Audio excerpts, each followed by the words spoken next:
ठीक है। तो सिद्धांत क्या होते हैं? सिद्धांत कई सारे सिद्धांत हैं, लगभग 11 या 12 सिद्धांत होते हैं इसमें। तो आज हम बारी बारी से सारे एक्सप्लेन मेथड से पढ़ेंगे। पहला सिद्धांत आता है निरंतर विकास का सिद्धांत। कौन सा आता है? निरंतर विकास का सिद्धांत। तो इस सिद्धांत में ये कहा गया है कि बच्चे का जो विकास होता है वो कंटिन्यू होता रहता है। ये नहीं होता है कि एक बार विकास हुआ या डेवलपमेंट हुआ फिर स्टॉप हो गया, स्टॉप नहीं होता है उसमें, कंटिन्यू निरंतर विकास का सिद्धांत का मतलब यही होता है कि निरंतर विकास होता रहता है, धीरे धीरे पूरे जीवन उसका विकास या डेवलपमेंट होता रहता है। ठीक है। सेकेंड उसका सिद्धांत आता है व्यक्तिक अंतर का सिद्धांत। अब आपने देखा होगा कि आपके घर में अगर 4 बच्चे होते हैं तो चारों बच्चे सेम टाइप के नहीं होते, चारों बच्चे अलग अलग टाइप के होते हैं। ठीक है। तो यानी कि हर बच्चे के अंदर कुछ इंडिविजुअल क्वालिटीज़ होती है, हर बच्चा इंडिविजुअल अलग अलग होता है। तो व्यक्तिक अंतर का सिद्धांत हमें यही बताता है कि हर व्यक्ति के अंदर कुछ ना कुछ अंतर होता है जिसके द्वारा वो अपना विकास करता है और जिसके द्वारा उसके अंदर अलग अलग टाइप की क्वालिटीज़ का डेवलपमेंट होता है। ठीक है। तो व्यक्तिगत अंतर का विकास सिद्धांत यही कहता है कि हर बच्चा अपने में व्यक्तिगत होता है, उसके अंदर कुछ इंडिविजुअल क्वालिटीज़ होती हैं और उसी के अकॉर्डिंग हर बच्चे का अलग अलग जो डेवलपमेंट होता है वो होता है। थर्ड नंबर पे आता है विकास क्रम का सिद्धांत। अब विकास क्रम का सिद्धांत क्या होता है? विकास क्रम का सिद्धांत ये होता है कि जो बच्चे का विकास होता है वो स्टेप बाय स्टेप होता है। ऐसा नहीं है कि हाँ 6 महीने में पूरा विकास हो गया, नहीं 6 महीने में पूरा विकास नहीं होता है, क्योंकि वृद्धि तो आपकी फिजिकली हम काउंट कर सकते हैं लेकिन जो डेवलपमेंट होता है वो हमारा लाइफ टाइम चलता है। तो फिर विकास का एक निश्चित टाइम में हो ही नहीं सकता है ना। तो हम यही कहेंगे कि विकास क्रम का सिद्धांत का मतलब ये होता है कि जो विकास होता है वो हमारा स्टेप बाय स्टेप होता है। जैसे इसको हम एग्जांपल से देखेंगे, भ्रूण का सिद्धांत। जैसे हमारा जो भ्रूण का बनना है, तो भ्रूण का बनना मतलब बच्चा का जब जन्म होता है तो जब वो उसकी गर्भावस्था होती है तो सबसे पहले उसका एक जीन क्लियर होता है, भ्रूण का बनता है। ठीक है। उसके बाद 9 मंथ के बाद उसके बालक का जन्म होता है। तो वो स्टेप बाय स्टेप चल रहा है, पहले भ्रूण बना फिर जन्म हुआ, उसके बाद वो धीरे धीरे चलना और फिरना, अपने हाथ पैरों को हिलाना डुलाना सीखता है। उसके साल 1.5 साल के बाद वो बोलना सीखता है, फिर पढ़ना सीखता है ना। तो इस टाइप से क्या हुआ था कि उसका स्टेप बाय स्टेप डेवलपमेंट होता रहता है। इसी प्रकार का हम देखें तो सबसे पहले बच्चा के चलना सीखता नहीं चलता है ना, पहले वो पैरों से नहीं चल पाता है। सबसे पहले क्या करता है उसका, अगर हम एग्जाम्पल देखें तो जो बच्चा छोटा होता है तो वो अपने हाथ पैरों पर सबसे पहले अपना कमांड स्थापित करता है कि सबसे पहले वो अपना सिर हिलाएगा या फिर अपनी उंगलियों का चेंजमेंट करता है, उंगलियां चलाता रहता है। फिर उसके बाद उसका जो एक पूर्ण शरीर पर नियंत्रण हो जाता है, मतलब उसका डेवलपमेंट भी होता है और उस पर उसका नियंत्रण भी हो जाता है। तो मतलब यही हुआ, विकास क्रम का सिद्धांत यही कहता है कि जो भी बालक का डेवलपमेंट होता है वो स्टेप बाय स्टेप होता है। तो उसी के अकॉर्डिंग हमें उसको टीच करना चाहिए, उसी के अकॉर्डिंग हमें उसको ऑब्जर्व करना चाहिए, उसी से रिलेटेड हमें स्टडी को आगे ले जाना चाहिए।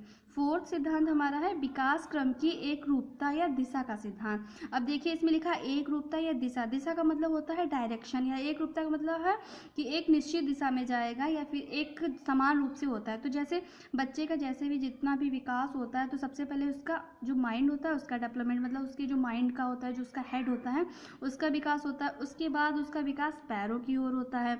तो सिर से पैर की ओर विकास होना ही विकास क्रम की एक रूपता या दिशा का सिद्धांत है। ठीक है। अब इसको हम कई नामों से भी जानते हैं, बहुत एग्जाम में आता है कि मस्तकोद्मुखी सिद्धांत किससे रिलेटेड है, तो आपका आ जाएगा विकास क्रम की एकरूपता या दिशा के सिद्धांत से रिलेटेड है।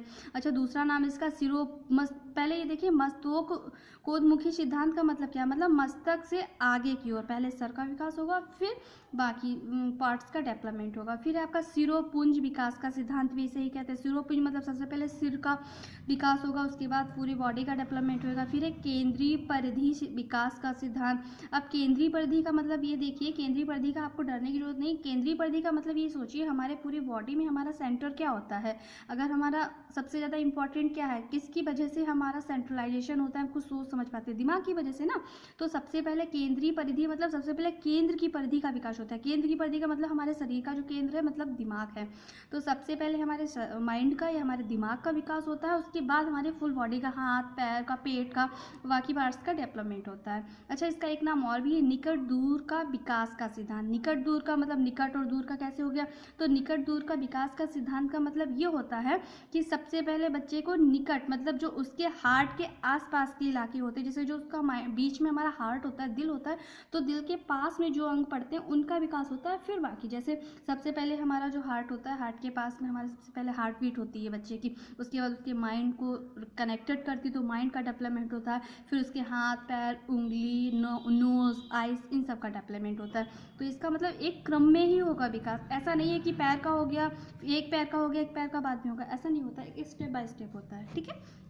नेक्स्ट है हमारा वृद्धि व विकास की असमान गति या दर का सिद्धांत। अब असमान गति का या दर का सिद्धांत क्या होगा? मतलब यही होता है जब हर बच्चा व्यक्तिक रूप से अलग अलग होता है तो फिर उसकी विकास की या वृद्धि की दर भी अलग ही होगी, सेम टाइप से नहीं हो सकती है। जैसे ऊपर अभी हमने पढ़ा था कि व्यक्तिक अंतर का सिद्धांत, व्यक्तिक अंतर का मतलब क्या होता है? हर बच्चा अलग होता है। वैसे ही वृद्धि व विकास की असमान गति की या दर का सिद्धांत का मतलब ये होता है कि विकास की दर जो होती है वो हमेशा एक सी नहीं रहती है। मतलब हर इंसान का अंदर का जो डेवलपमेंट होता है वो क्या सेम स्टेप से, सेम परफॉर्मेंस से, सेम परसेंटेज का होता है? नहीं होता है ना, अलग अलग होता है। परंतु लेकिन विकास का क्रम हमेशा एक सा ही रहता है, ये हमेशा याद रखिएगा। ठीक है। विकास की दर हमेशा एक सी नहीं रहती है, लेकिन विकास का क्रम हमेशा एक सा ही रहेगा। मतलब विकास के क्रम का मतलब ये है कि सबसे पहले सर का विकास होगा, उसके बाद ही बाकी पार्ट्स का डेवलपमेंट होगा।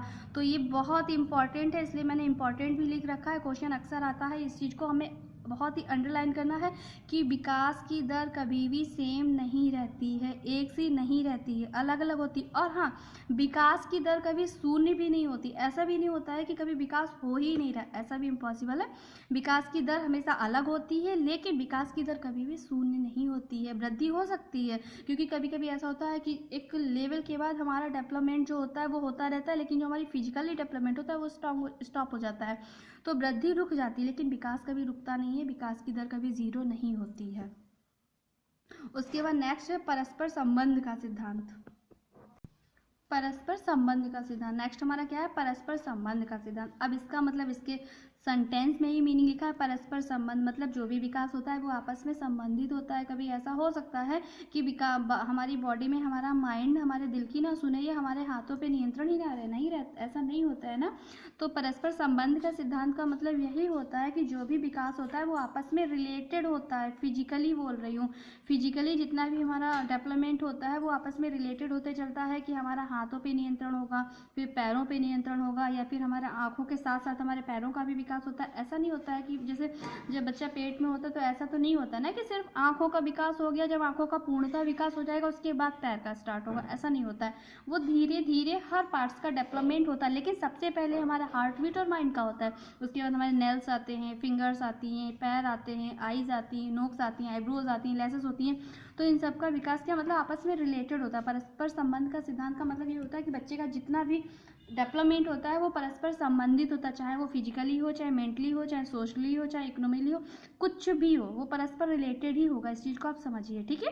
नेक्स्ट है हमारा एकीकरण का सिद्धांत। अब एकीकरण का सिद्धांत का मतलब भैया क्या हुआ? एकीकरण का सिद्धांत ये हुआ कि जो भी बच्चे का विकास होता है वो अलग अलग होने के साथ साथ एकीकरण का मतलब ये है कि अलग भी विकास होता है, लेकिन उसमें एक ऐसा एकीकरण भी होता है। एकीकरण का मतलब एक स्ट्रांग होती है, एक कम्युनिटी होती है, एक कनेक्टिविटी होती है कि उसके द्वारा भी विकास होता है। चीज़ों के एक दूसरे से रिलेट करके भी बच्चा सीखता है, तो वो एकीकरण का सिद्धांत कहलाता है। ठीक है। तो एकीकरण का सिद्धांत क्लियर हो गया होगा। एकीकरण का सिद्धांत का मतलब यही है कि जो भी विकास होता है वो आपस में कोरिलेट होते हुए होता है, बच्चे उसका एक दूसरे से कनेक्शन कर लेते हैं, एक साथ विकास होता है। एकीकरण के सिद्धांत का मतलब यही है। नेक्स्ट सिद्धांत हम देखेंगे, एक दो सिद्धांत और है हमारे पास।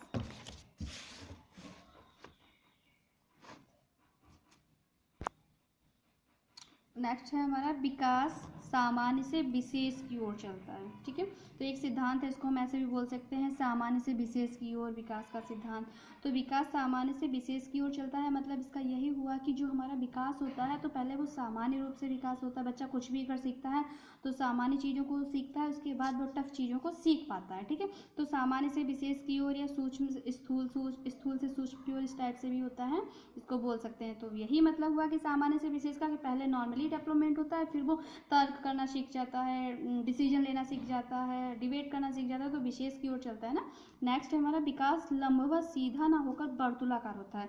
ये बहुत अच्छी बात है। इसका मतलब इस तरीके से आप ग्राफ के हिसाब से देखिए, जैसे जो हमारा डेवलपमेंट होता है वो ऐसा नहीं कि हमारा सीधा होता जा रहा है, होता जा रहा है, होता जा रहा है, ऐसा नहीं होता है कि हाँ हो रहा है तो होता रहेगा, ऐसा नहीं होता। विकास जो हमारा होता है वो वर्तुलाकार या इसको हम सर्पिलाकार भी बोलते हैं, वो इस टाइप से होता है कि बच्चे का विकास स्टार्ट हुआ फिर रुक गया, फिर एक मोड़ आया, फिर ऐसे लिया, ठीक है, और ऐसे करके ही दोबारा होता है। मतलब एक सर्पिलाकार की डिज़ाइन बनती हुई चलती है कि पहले एक स्पीड आती है, फिर रुक जाता है, फिर स्पीड आती है, फिर चक्रीय विकास भी बोलते हैं इसको, वर्तुलाकार बोलते हैं, सर्पिलाकार बोलते हैं, चक्रीय डेवलपमेंट भी बोलते हैं। जो भी विकास होता है वो एकदम सीधा, मतलब एक साथ, ये नहीं है कि हाँ एक साथ बच्चे का एक ही सेक्टर में डेवलपमेंट होता जा रहा, नहीं। उसका अगर सोशली हो गया है तो फिर वो कुछ टाइम के लिए रुक जाएगा, फिर उसका फिजिकली होगा, उसका मेंटली डेवलपमेंट होता है, वो तर्क करना सीखता है, चीज़ों को समझता है, तो एकदम सीधा ना होके वर्तुलाकार स्टेप बाय स्टेप होता है, राउंड फिगर में होता है। राउंड फिगर जैसे स्नैक का जो होता है ना चलने का स्टाइल, उस टाइप से होता है। उसका मतलब ये हुआ कि विकास हर तरीके से सर्वांगीण विकास होता है ना, तो वो सारी चीज़ों को एक दूसरे से कनेक्टेड करते हुए होता है, ठीक है। नेक्स्ट है हमारा वंशानुक्रम और वातावरण की अंतःक्रिया का सिद्धांत। अब वंशानुक्रम ये होता है कि जो हमें फिजिकली हमें अपने पेरेंट्स से क्वालिटीज़ मिलती हैं, आदतें मिलती हैं। बच्चे को कुछ बच्चों को कुछ रोग होते हैं, कुछ बच्चों की आदतें होती हैं कि लोग कहते हैं ना ये बिल्कुल अपने पापा पे गया है, मम्मी पे गया है, तो वो चीज़ें हमें वंशानुक्रम से मिलती हैं। और वातावरण का सिद्धांत जो होता है कि हम जैसे एटमॉस्फेयर में रहे, जैसे जो अगर जो लोग गर्मी में रहते हैं उनका कलर काला हो जाता है, जो सर्दी में रहते हैं वो गोरे होते हैं, वही जो लोग हमारे साउथ साइड में रहते हैं वो ज़्यादा काले होते हैं, अपर साइड में हमारे काले नहीं होते हैं। तो उसके बाद जैसा वातावरण होता है, जैसा वहाँ का समाज होता है, उन चीज़ों का बच्चे पर प्रभाव पड़ता है। तो बच्चे का हेरिडिटी और एनवायरनमेंट दोनों का आपस में कोरिलेट होकर डेवलपमेंट होता है, और उन दोनों का ही विकास के सिद्धांत के अनुसार उन दोनों का ही बच्चे के विकास पे बहुत प्रभाव पड़ता है। यहाँ पे मैं आपको अलग से एक बात बताऊंगी, क्वेश्चन अक्सर आता है कि बच्चे के विकास में सर्वाधिक प्रभाव पड़ता है किसका, ठीक है। ऑप्शन दिए होंगे वातावरण का, वंशानुक्रम का, वातावरण और वंशानुक्रम दोनों का, या फिर में से किसी का नहीं। तो कभी भी आपको ये टिक नहीं करना है कि केवल वंशानुक्रम का होता है या केवल वातावरण का होता है। जब भी आंसर टिक करेंगे तो हमेशा इन दोनों पे ही होगा, क्योंकि बच्चे का विकास पे कभी भी अकेले हेरिडिटी या अकेले एनवायरनमेंट का इफेक्ट नहीं पड़ता है, इन दोनों का मिल के इफेक्ट पड़ता है। ऐसा हो ही नहीं सकता कि बच्चे की हेरिडिटी का उस पर प्रभाव ना पड़े या बच्चे के एनवायरनमेंट का उस पर प्रभाव ना पड़े, ठीक है। तो जब भी अगर इस टाइप से कभी भी चाहे यूपीटेट सीटेट या किसी भी एग्जाम में इस टाइप का क्वेश्चन आए तो हमेशा एक माइंड में बिठा लीजिए कि इसका जो टिक होगा वो हमेशा जिस ऑप्शन में दोनों दिया होगा, वंशानुक्रम एंड वातावरण दोनों दिया होगा, उन दोनों को मिला के ही टिक करना है, ठीक है। तो बच्चे के विकास पे प्रभाव वातावरण और वंशानुक्रम दोनों पे पड़ता है। नेक्स्ट है हमारा 11 नंबर पे समान प्रतिमान का सिद्धांत। ये बहुत इंपॉर्टेंट और बहुत आता है।